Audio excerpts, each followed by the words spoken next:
Have y'all ever wondered what Keanu Reeves can't do? Cause we have. The dude's a factory of talent, no cap, and in recent news, he did something pretty shocking while filming John Wick 4. In today's video, we'll talk about how Keanu Reeves kept knocking himself out filming John Wick 4. Also, John Wick 4 might be based on ancient mythology, so watch this video to the very end to learn all about it. First up, Keanu used his head to prepare for John Wick 4. According to the franchise's director, Chad Stahelski, said in an interview that Keanu has taken his nunchucks rather seriously this time. Chad said that Keanu spent months knocking himself out because he wanted to perfect the nunchucks. If the word hard work was a person, it would have been Keanu Reeves without a question. But why are nunchucks so important to John Wick suddenly? If you haven't watched the trailer, you should. Cause John's seen using many weapons in it, nunchucks being one of them, and as we know, Keanu, he gotta do it all himself. The movie is going to be the longest one out of the 3 previously produced prequels, so we're expecting a lot. Next up, Chad wants Keanu to further improve himself. As if doing all action by himself wasn't enough, Chad Stahelski now wants Keanu Reeves to work even harder. In the same interview that Mr. Director told us about Keanu and his nunchucks, he also told the interviewers Reeves is the franchise's main star, so he gotta improve if he wants the movies to be better. Chad said that he needs to expand and he needs to practice more martial arts and he needs to improve in every manner possible. But he could also be right, the new villain of the franchise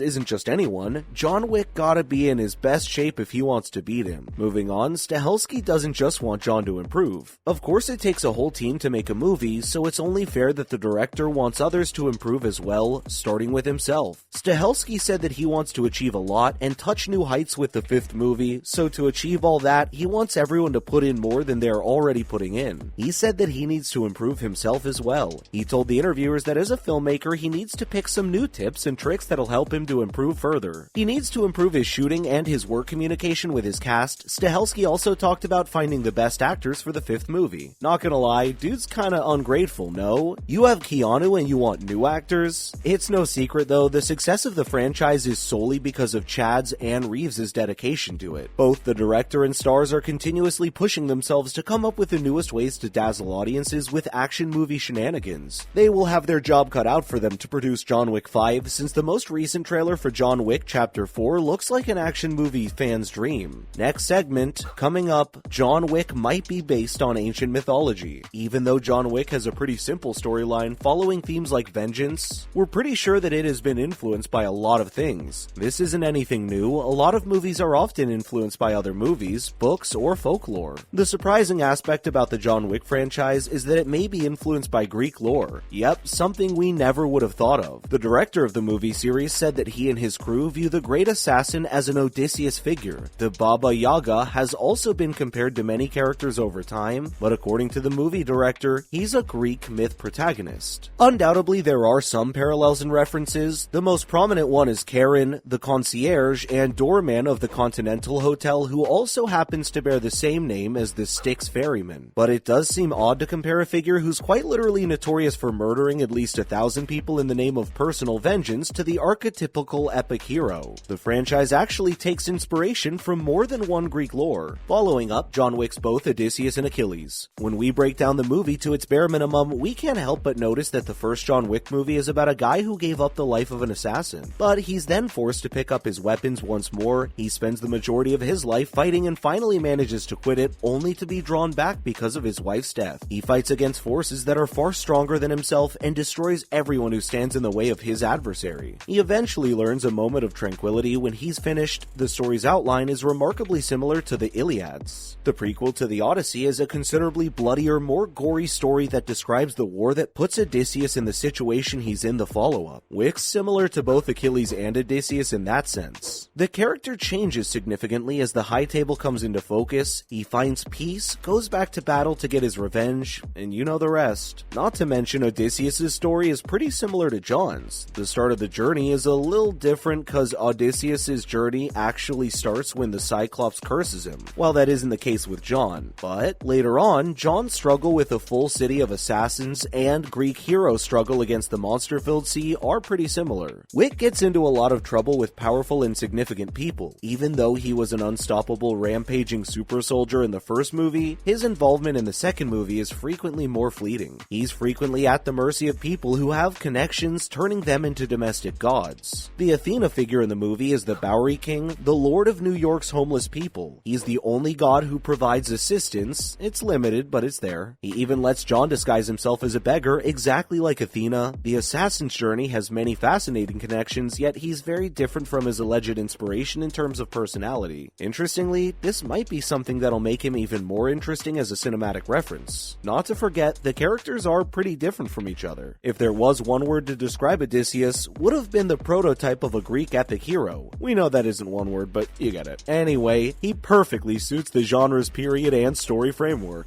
Even though the plot is quite similar, there are only a few characteristics that both the protagonists share. They are both talented fighters who are well known for their skill. One of Odysseus' most interesting traits is his sharp mind, something that John doesn't really need because he likes to handle his problems in true Wick style, through violence. Yup, John isn't a strategic person if you couldn't already guess. Additionally, Odysseus' arrogance is what led him to his death. We're assuming that Wick's love for revenge might be it. Definitely not suggesting that he'll be dying, but the fact that his obsession with getting, which causes him to hate on literally everyone, might lead him to it, or just give him a near-death experience. So, Wick isn't just Odysseus or Achilles, he's more of a hybridized and modernized version of them both. More like if you put Odysseus and Achilles in a room, you'll get John Wick. What's more, the movie's art was inspired by the 40s and 80s noir films. The Odyssey and the Iliad are epic poems, but John Wick is a neo-noir revenge film. As a result, he develops a reserved personality, a violent streak, and a persistent need for self-serving vengeance. And even if the stories were inspired by Greek mythology, the artwork was influenced by noir films from the 1940s and 1980s. The way that the franchise's mythos combines several ideas from completely different sources may be its most intriguing quality. John Wick is ideal for the role that his creator gave him, as well as the sophisticated action movie that he co-wrote. Finally, some fans say that the series is based on the 5 stages of grief. Since the trailer for the 4th movie was released, fans have been making all kinds of speculations. Though the director of the movie confirmed the ancient mythology theory, many think that the franchise is based on the 5 stages of grief. If you look at it, the first movie portrays the first stage of grief, denial, quite literally. We can see John living by himself with his late wife's belongings. Then the second stage, anger, and similarly in the second movie, we see our hero go on a killing spree on the continental grounds. In the third stage, bargaining, we see Wick begging his connections for help, the hospital for med, trying his best to find the high table so he could ask for another chance to live.